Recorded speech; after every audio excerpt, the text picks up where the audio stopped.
प्रस्तुत है कर्म और विश्वास की कहानी नेहा की राह। नेहा 26 साल की एक होनहार लड़की थी जो दिल्ली में रहती थी। पढ़ाई में हमेशा अव्वल रहने वाली नेहा ने अपने करियर की शुरुआत एक बड़ी कंपनी से की थी। लेकिन कुछ महीनों में ही नेहा को ऐसे लगने लगा था कि जैसा कुछ ठीक नहीं चल रहा है।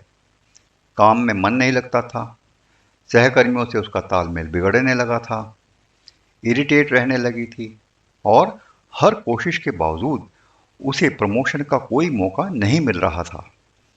इन सब बातों को लेकर नेहा का मन अक्सर उदासी और निराशा से भर जाता था। एक दिन उसकी सबसे अच्छी दोस्त सपना ने कहा, नेहा, ऐसा लग रहा है कि तुम्हारे जीवन में अकारण बहुत सी समस्याएं और रुकावटें आ रही हैं। मुझे तो लगता है कि ऐसे समय में ज्योतिष का सहारा लेना चाहिए। कभी कभी ग्रहों की स्थिति जीवन को बहुत अधिक प्रभावित कर देती है। नेहा को ज्योतिष पर ज्यादा विश्वास नहीं था, लेकिन जब उसने देखा कि उसकी सारी मेहनत बेकार जा रही है, तो उसने सोचा, क्यों ना इसे आजमाया जाए। नेहा अपनी कुंडली लेकर एक अनुभवी ज्योतिषाचार्य पंडित जी के पास गई। पंडित जी ने उसकी कुंडली देखकर कहा, नेहा, तुम्हारी कुंडली में शनि की 7.5 चल रही है। शनि ग्रह जीवन में कभी कभी बहुत अधिक संघर्ष का कारण बन जाता है, लेकिन चिंता मत करो, इससे बाहर निकलने के भी उपाय हैं। नेहा ने अधीरता से पूछा, पंडित जी, क्या मेरे जीवन में सब कुछ ठीक हो जाएगा? पंडित जी मुस्कुराए और बोले, बिल्कुल, लेकिन इसके लिए तुम्हें धैर्य और सकारात्मकता रखनी होगी। कुछ उपाय और सकारात्मक सोच तुम्हारे जीवन को बदल सकती है। पंडित जी ने उसे कुछ आसान उपाय बता दिए। उन्होंने कहा, नेहा, तुम्हें हर शनिवार को सरसों के तेल का दीपक जलाना है। शनि देव के मंत्र का जाप करना है, जो है ओम शम शनिश्चराय नमः।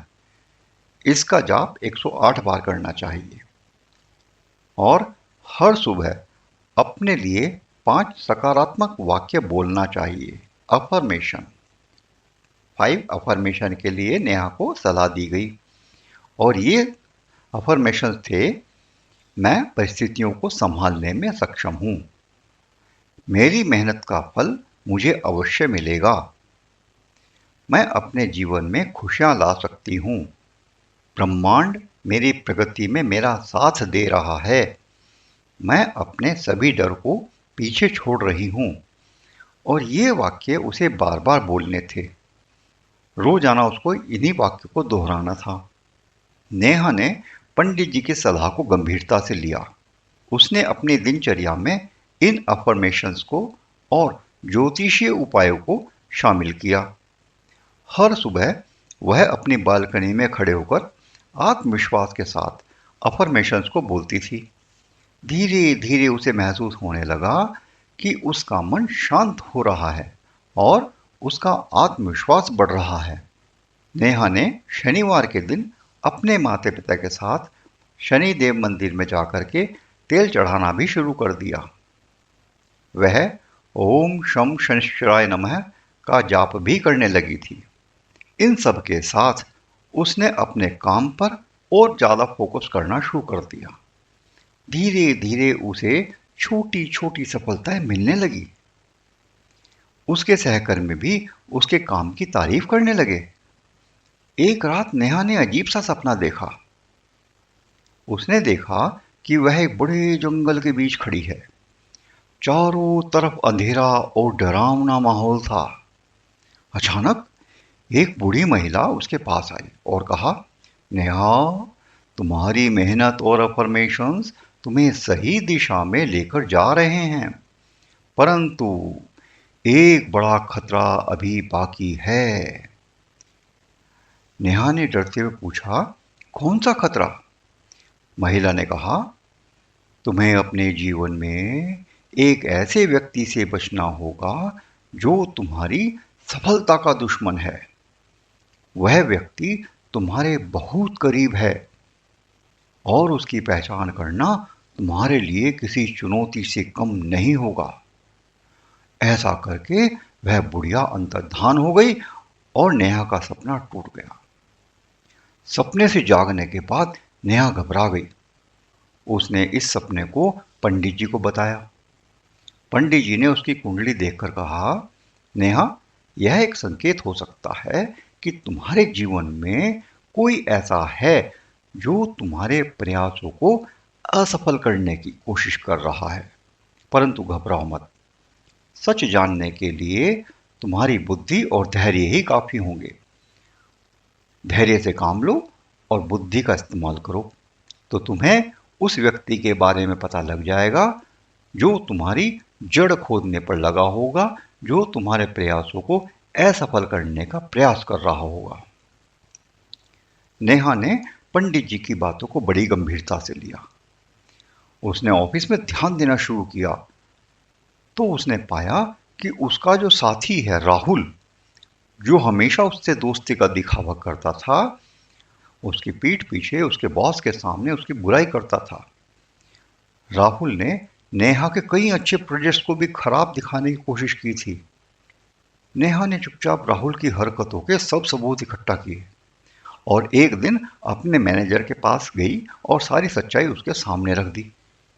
मैनेजर ने राहुल को बुलाया और उसे फटकार लगाई और नेहा को प्रोत्साहित किया। कुछ महीनों बाद नेहा की मेहनत रंग लाई।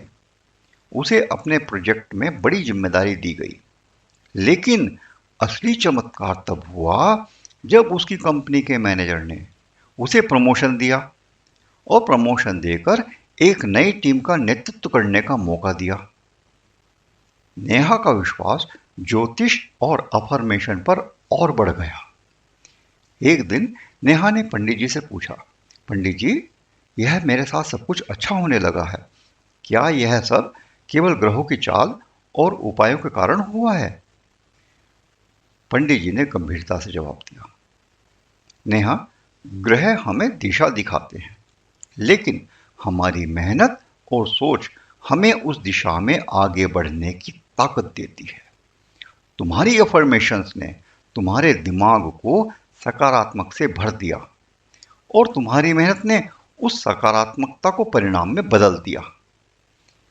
नेहा के जीवन में सब कुछ ठीक चल रहा था, लेकिन तभी उसे पता चला कि उसकी कंपनी में एक बड़ा प्रोजेक्ट आने वाला है, जिसे हासिल करने के लिए उसे एक कठिन प्रतियोगिता से गुजरना होगा। इस बार नेहा ने अफर्मेशंस के साथ साथ अपनी मेहनत को और तेज कर दिया। उसने पंडित जी के बताए गए उपायों को नियमित रूप से करना जारी रखा। अंत में नेहा ने उस प्रोजेक्ट को हासिल कर लिया और यह उसकी सबसे बड़ी सफलता थी। नेहा अब समझ चुकी थी कि ज्योतिष केवल एक साधन है जो हमें अपने जीवन को सुधार के लिए प्रेरित कर सकता है। अफर्मेशंस ने उसके जीवन में एक नया उत्साह और आत्मविश्वास भर दिया था। नेहा ने अपनी कहानी को अपनी सहेलियों के साथ साझा किया और उन्हें भी अफर्मेशंस और ज्योतिष के संगम का महत्व समझाया। अब नेहा का जीवन पहले से और अच्छा और खुशहाल हो गया। उसने यह सीखा कि जब तक हम अपने कर्मों और सोच को सही दिशा में नहीं लेकर जाते, तब तक हमारे जीवन में बदलाव नहीं आ सकता। यह कहानी हमें सिखाती है कि ज्योतिष और अफर्मेशंस दोनों का महत्व है। यदि हम आत्मविश्वास और मेहनत के साथ जीवन में आगे बढ़ते हैं, तो कोई भी रुकावट हमें रोक नहीं सकती। हरि ओम।